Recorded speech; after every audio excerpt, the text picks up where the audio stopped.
Hi everybody, Josua from Future-Morphs, and I'm here with Nicola from Google Snake Reefs. and we are in the beautiful island of Tenerife.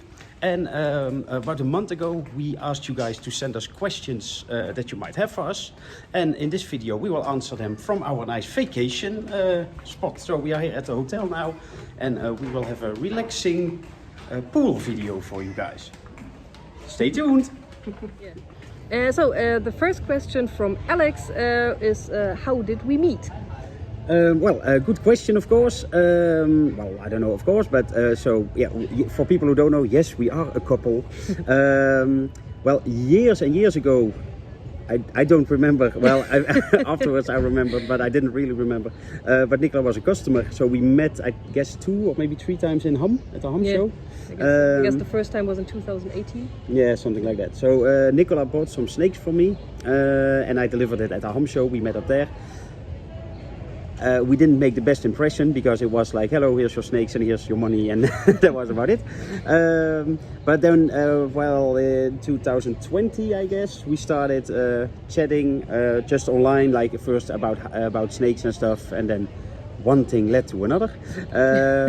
I went to visit Nicola on one of my road trips, also to bring her some snakes. And turned out we are actually quite nice together. At least we thought so. So that was basically sort of our first date, I guess. So we just had some dates like that. So either I went to Germany or Nicola came to the Netherlands, because of course I'm from the Netherlands. And about 8 months ago or something, 6 months ago, in July. 7 months ago, July last year. We decided to be a couple, so that's our meeting story, I guess. Yeah. So. And then the next question. Let me. We have a list of questions. So. The next question is: will you make a breeding project together? And it's meant with the snakes. A breeding project with the snakes together. It's important to keep that in mind. So I will let Nicola answer this one. Yeah, actually this year we will have, I have 2 snakes from Josua to breed with 2 males which live with me. It is a palmetto female which get made to a opal male with some heads, and also head palmetto, so to get some nice palmettos, but also to test the female for head lavender. And also a caramel terrazzo female, a paradox one, which gets made to a mandarin terrazzo motley male. And she basically is meant for or planned basically for me to test head Henry with a male, but also to get some nice combinations of terrazzo. Yeah. Well, we get some terrazzo combinations anyway, and all will be head castani, so that's also a combination you don't see that much. And all will be head motley as well. Yeah, and head caramel, and so a lot of it's a good combination, I guess. Yeah, so. I think so too. Okay. Well, for the next set of questions, we will have a different background in the pool. So we are in the pool, and this is the cold pool because the warm pool is actually sort of in use for some kids games or something. So if you hear music in the background, that's the reason. But the next question is from Sarah Moore. She asked, what got you into snakes and what made you choose the snakes that you ended up with? With me the story is not really romantic or something. I basically first planned to get an aquarium, but it was not possible with all the water and my wooden floor. So I had to choose for something else. And I just did some research basically and ended up with corn snakes. And I actually really like them. In the meantime, I also got some more species I keep. I'm still stuck with corn snakes because they are so relaxed and colorful, and I actually really like them. Me too. Well, I talked about it before in other videos and stuff, but I also started with corn snakes. With reptiles I started with a bearded dragon because I wanted snakes, but my parents said like, no, start with a lizard. So my first reptile was a bearded dragon, but then I got 2 corn snakes, and then I got 3 corn snakes, and it went 5 corn snakes, and so I still really like corn snakes, of course, but I kept so many species over the years, different species of python, different species of boa, a lot of colubrids, like a lot of red snakes from also from Asia and stuff. So yeah, it's basically it's too much to name. At the moment, I only keep 3 species. Like, of course, corn snakes are my main snake still. I really like breeding them. It's sort of not too difficult, of course, but all the morphs and stuff, that's just, well, what I like and what I'm known for. I also have some Josua oxycephalum, and at the moment just one Spilotus pilatus, that's the chicken snake. And I basically have those really just as a pet project or a hobby project. So if I can breed them in the future, of course I will, because it will be quite cool. But yeah, I don't have them for breeding special plans or for making money or whatever, because it is just sort of a pet project. But I think it's cool to have at least some snakes in your collection that are not just easy, but also just something basically for fun. That makes it more fun, of course, to keep them as well. So yeah, you also see it with ball python breeders. Sometimes they have like just some other pythons that they like, or if you have a lot of boa constrictors, some people have like green tree boas, so it's still a boa, but it's just a little more challenging. So I guess that's yeah, that's a good answer to the question. I hope at least. Sarah, thank you for your question. The next question is from Rebecca Ferron. Yeah, the next question is, what are you planning with Mimosa, and will you also make normal Mimosa without any other morphs? Well, yeah, good question, Rebecca. I think, well, yeah, everybody who knows about Mimosa, I just described them last year in 2021 for the first time. At the moment, I definitely think you can be like a wild type Mimosa. The question is, will it be super amazing or super beautiful or colorful? That's a little bit well, my doubt. Especially I did breed in the past wild type red factor, basically, because it came from 2 red factor parents. But yeah, I got wild types, and they are really nice red looking animals as babies and also as yearlings. So they are a little bit more spectacular than just a wild type, but they are definitely not as spectacular as a cool red factor ghost or red factor snow or something like that. So I won't specifically breed for normal Mimosa without any other genes in it. If they happen to pop up, of course, I'm happy to show you the results. But I didn't make my breeding plans for 2022 yet. I know it's already February and I should do it, but I will do it soon. But I will probably, at least I want to mix it, but I have to see which males and females match well. But with sun-kissed, I think would be really cool, or maybe with lava. So the hypo genes will make them even brighter.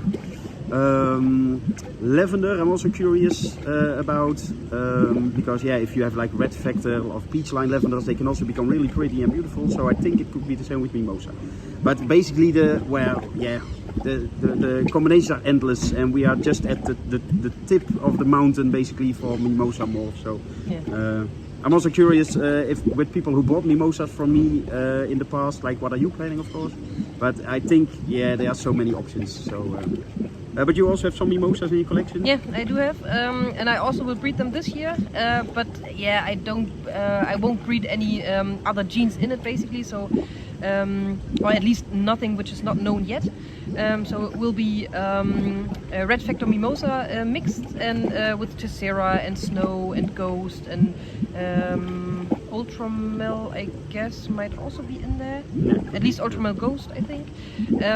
So yeah, some Mimosa varieties will also end up pop up with me this year, hopefully. Yeah. Well, I almost forgot to mention, of course, I will make red factor Mimosas again, because I made them 2020 and 2019 and 18, but I didn't know exactly what it was. So I named them either red factor or plus line or something. But yeah, Mimosa and red factor is just an awesome combination together. Yeah. So in 2021, I basically only made, well, most of it at least, just pure Mimosas, because I wanted to know how it would react basically without red factor in it. But color-wise, yeah, you get like the nice pink and red pop from the red factor, and with Mimosa you get the frosting, the lots of yellow, the busy petals and stuff. So Mimosa and red factor is always a good combination to make. So if you need, well, ideas to make it, basically red factor Mimosa is definitely a good bet. To me, it actually is even like look-wise at least better in most cases at least than only Mimosa. So I really like the combination. Yeah, they are so and well, I am, you guys know I am bad at taking pictures. Nicola is way better with the photo studio, well, not studio, but tiny photo box. setup, the photo box, and a better camera and stuff. And even then, all the pinks and reds and oranges are so difficult to capture. Especially pink is almost impossible to really get on a picture. Yeah, so they look cool on a picture, but in real life they look so fucking more so awesome. bright. Yeah, some of them. Well, I have still quite some in my collection, of course, and also I sold one in 2021, one to Nicola, and I saw it last week, and I was like, I should have kept it. But yeah, they are really just fluorescent in colors sometimes, like especially the pinks and the oranges and the yellows. Yeah. It's it's really cool. That's So. actually nice. Well, we will get out of this way too cold pool now. And get into the warm pool? Yeah, or maybe into the warm sun or something to answer your next questions. So welcome back. We are now in the warmer pool. It's not super hot. We are super hot, of course, but the pool is not super hot. But it's not bad here. So the next question is also from Rebecca, and the question is: how cheap can you build a terrarium, and what do I need to take care of then? Well, of course, it depends on the size of the terrarium, because the bigger it is, the more materials you need. But yeah, you build some terrariums yourself, so what would you say is the cheapest option? Well, I guess the cheapest option would just be a cheap wood, like OSB or something. And yeah, you can build it however you want, basically in dimensions, and yeah. So that probably is the cheapest way. But yeah, it always depends, of course, in how big it should be, and how much glass you want to use, or yeah. So it is a difficult question to answer just in a sentence or something, because you have so many options, basically. But usually wood will be the cheapest, I would guess. Yeah. Well, and even at some reptile shows or local builders, you can also get it quite cheap, especially smaller terrariums are not that expensive, even in glass. And if it's just about price, then maybe try buying a second-hand one, just on Marketplace or whatever, because sometimes you can really find bargains for just 10, 20, 30 euros. You can have quite a nice terrarium sometimes. That's even. True. Just make sure about disinfection and stuff. So yeah, of course, but that's an entirely different topic, maybe. No, but, true, yeah. that's true. But at least you should think about it. Yeah. Well, and I guess in general, buying cheap is not always buying the best quality, so always keep that in mind as well. In Dutch we say goedkoop is duurkoop. So buying cheap, sometimes you also get cheap crap. So anyway, we have one last question from Maarten. It's a long question. Do you want to read the question maybe? Yes. What can you recommend for a heat source in a terrarium? Infrared bulb, ceramic heater, heat mat or cable? And is it necessary to illuminate UVA and UVB? So you want to answer this question first? Yeah. Because there's a second question basically. Yeah, maybe. Well, yeah, but it is connected. The second part of the question is, it now appears that the combination infrared bulb and Lucky Reptile thermostat is not the right combination, because the thermostat is not dimming. Oh, yeah. Well, in general, in a terrarium, I always recommend a heat lamp. You can have like this ceramic bulbs or heat cables or heat mats. Temperature-wise, it all works fine. But snakes, like we are talking about corn snakes now, of course, but corn snakes, but all snakes are used that if the heat comes from the top, that they also have light that they can see. So it's sort of unnatural to have a really dark terrarium, for instance, with a heat spot, or to have the ceramic heater here, so the hot spot is here, and you have an LED light here, so then the snake thinks like, yeah, but there is light and there is heat. So I always recommend just heat lamps, especially in a terrarium. And then for heat, if you want to heat at night, then a heat mat, a heat cable or a ceramic heater mixed to a thermostat is ideal, because they don't emit any light, of course. So at least they have a day and night rhythm. Yeah, but at least corn snakes usually don't need heat at night unless the room is really cold. So yeah, true. It's more for species who really need heat at night as well. True. Well, but a hotspot for even a corn snake cannot. It's not a bad thing to have a little warmer than 18 or 17 or 18 degrees. Yeah, depending always on the room. Yeah, that's definitely true. So yeah, that's my thing about the UVA and UVB. Is it necessary? No. Is it recommended? Well, maybe. UVB is definitely not needed in corn snakes, because, for instance, I keep my snakes in rec systems. There is definitely no UVB light there, and they do perfectly well. But they can definitely use UVB light, so it's not something I'm against at all. So if you can add it, then definitely add it. And UVA is even more recommended for corn snake, I would say. because UVB light they use, just like us, if we go into the sun, you can produce vitamin D, D3 to be precise, so you can get calcium from your diet. So that's basically what UVB light does, but snakes don't really need it. UVA is way more needed for them to see their environment and maybe even to communicate with each other.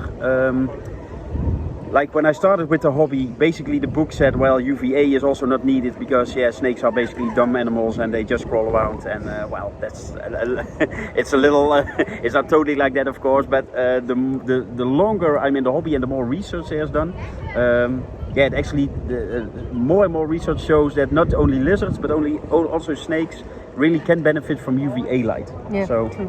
And there were actually studies out that if they could choose, even without with UVB, for instance. Oh, well, we can keep going. Oh yeah. Just keep talking. If they could choose basically between UVA area or non-UVA, UV in general, UVA and UVB area or non-UV area, basically, they really chose the UV area. So they really want to, get UV light. But I would also say UVA is more recommended or more important for them than UVB. But also UVB definitely has benefits for their like vitality and. That's true. But then again, is it necessary? Like, could you keep a corn snake without UVA or UVB light? Yeah, definitely. Because in they tubs, won't die or something. Or won't get sick. But it definitely has benefits. Yeah. So there's also, of course, sort of the difference. Well, maybe not. But are you a snake breeder, or do you just have one snake or two snakes in a terrarium?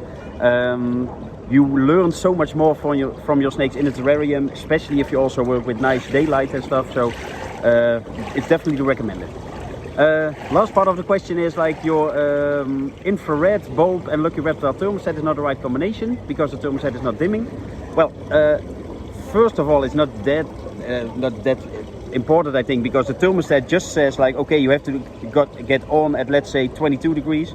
At 23 degrees it will turn off, and then at 22 it will go on again. So it is constantly between 22 and 23 degrees, for instance, or it can be between 29 and 30, but it's usually a half a degree to a degree difference. So if you just use it for an extra warm area, especially at night, for instance, then it can work. Well, and in the habitat of corn snakes, at least, you also don't have a constant temperature. Yeah. So if you are at the equator or something, then it usually is sort of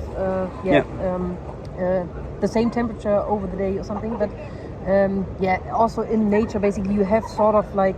Yeah, so it's definitely not a problem. Option can be switch your thermostat to a dimming thermostat or a pulse thermostat. Then your problem is also solved. But it's not really a problem, I think, so you don't have to solve it. But that's my idea, at least. Yeah, it's not needed, I would say. So these were the questions. So everybody who sent in a question, thanks. I hope you enjoyed the video and that you learned something about us and about snakes and stuff. And now we will make an awesome outro for you guys.